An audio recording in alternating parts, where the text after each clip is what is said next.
మాకు న్యాయం చేయాలి అంటూ మొక్కని కాలు లేవు, ఎక్కని మెట్లు లేవు అంటూ తమ బాధని మీడియా ముందు చెప్పుకున్న కొదాటి శ్రీనివాస్ దంపతులు.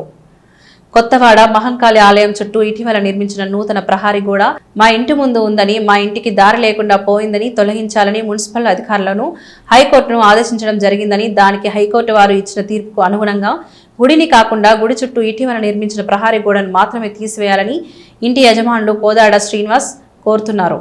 మా తాత ఆస్తి ఇంటి ముందు ఈ ఆలయం గోడ కట్టడంతో మాకు జీవన ఉపాధి పోయిందని మొరపెట్టుకున్నారు. గుడి ప్రహారీ గోడ తీసివేయాలని ఆర్డర్ తీసుకొస్తే గుడిని కూల్చివేస్తున్నారని, రాజకీయం చేసి అసత్య ప్రచారం చేశారని ఆరోపణ చేస్తున్నారని, నేను ఒక హిందువునే, నేను చిన్నప్పటి నుండి ఈ దేవుణ్ణే ప్రార్థిస్తున్నాను, అలాంటి నాకు ఇటీవల ప్రహారీ గోడ నిర్మించి నన్ను ఇబ్బందులకు గురి చేస్తున్నారని, గుడిలో పూజలు నిర్వహించే అయ్యగారు నాపై వ్యక్తిగతంగా ఏదో మనసులో పెట్టుకుని ఏదో చేస్తున్నారని, గుడి విషయంలో తమకు న్యాయం చేయాలి అని ఎమ్మెల్సీ సారయ్య కాలు పట్టుకుని మరీ అడిగినా పట్టించుకోకుండా మేము రాజకీయం చేస్తున్నామంటూ ఆరోపించారు అని, మా ఇంటికి దారి లేకుండా పోయిందని తక్షణమే అధికారులు స్పందించి ప్రహారీ గోడని తీసివేసి మా ఇంటికి దారి ఇవ్వగలరని వారు తెలిపారు.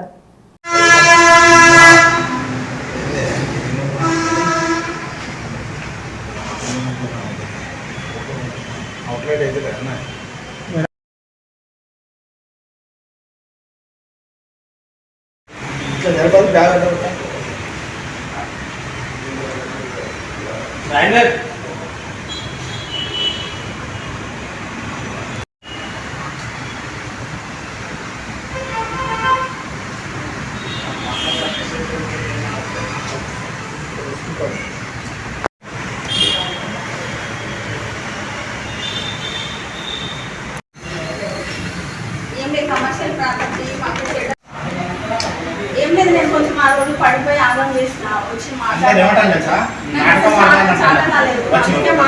కొంచెం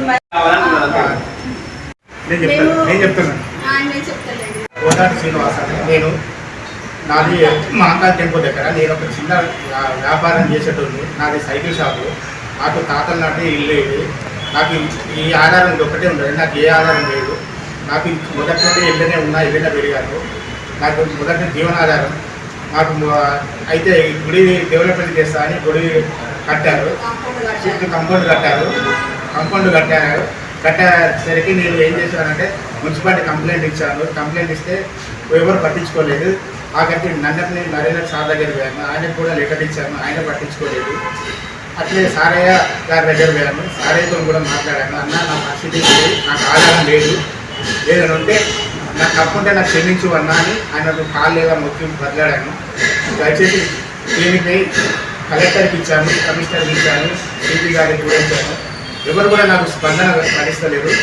నన్ను తప్పుడు ప్రచారం చేసి నేనేదో గుడిని కూలగొడుతుందని నన్ను ప్రచారం చేసి నన్ను బాగా అంగమంగం చేశారు. నన్ను దీనిపై నాకు ఎటువంటి గుడి అంటే నాకు నా ధర్మం నాది, నేను కూడా హిందువునే, నేను కూడా తెల్లారేసి ఇక్కడ ఒప్పుకున్నట్టు అమ్మవారిని. గుడి కూలగొట్టేంత అవసరం నాకు లేదు. నాకు కావాల్సింది దారి. రోడ్డుకు నా షెటర్లు ఖాళీ ఉన్నాయి, ఇంతవరకు కూడా షెటర్లకు కిరాయి వస్తలేదు. పోతామంటే దారి లేకుంటున్నది. దయచేసి అధికారులు ఉంటే దీనిపై స్పందించి కొండ సురేంద్ర దగ్గర కూడా పోయాను. మేడం కోర్టు ద్వారా హైకోర్టు పోయాను. హైకోర్టులో నాకు ఆర్డర్ వచ్చినాక మేడం దగ్గర కూడా చూపెట్టాను. మేడం పోతే మేడం కూడా కోర్టు ద్వారా చూసుకోమని చెప్పండి. దయచేసి దీన్ని చూపించి పెద్ద రాజకీయం చేయొద్దు. నాకు గుడి కూడా కొట్టాలని ఏ ఉద్దేశం లేదు. నాకు ఓన్లీ కంపౌండ్ వాళ్ళ కోసమే, దారి కోసమే నేను మాట్లాడేది. దాన్ని రాజకీయం చేయట్లేదు. అందరికి సభాముఖంగా దండం పెట్టి ఇబ్బంది పడ్డాను. నాకు చాలా సఫర్ అయ్యాను నేను. దాని గురించి నేను అందరూ నాకు ఎక్కడ పోయినా నాకు ఎవరు కూడా నాకు సహకరించలేదు. దానివల్ల నాకు వెనుక ముందు ఎవరు లేరు, నేను ఉన్నది ఒక్కనే. నాకు ఏ ఆధారం లేదు దీనివల్ల. దీంతో వచ్చే కిరాయితో మేము బతకట్టడము. నా వెనుక అందరూ ఫోర్స్ చేసి నాకు ఇబ్బంది పెడుతున్నారు. ఇక వాళ్ళ గురించి అందరికీ తెలిసిన ముచ్చటే. మొన్న రాజకీయం చేసి దాన్ని కూడా వచ్చి ఇక్కడ చేశారు. నేను వాళ్ళతోనే నాకు బాగా ఇబ్బంది ఉంది సార్. అయ్యగారు కూడా నా చేతిలో పెరిగి నా చేతిలో పుట్టిన ఆయనే. నాకు కూడా ఆయన ఖబర్దార్ అని నాకు వార్నింగ్ తీసుకుంటూ ఈ ఇంట్లోనే ఆయన డెలివరీ అయ్యిండు.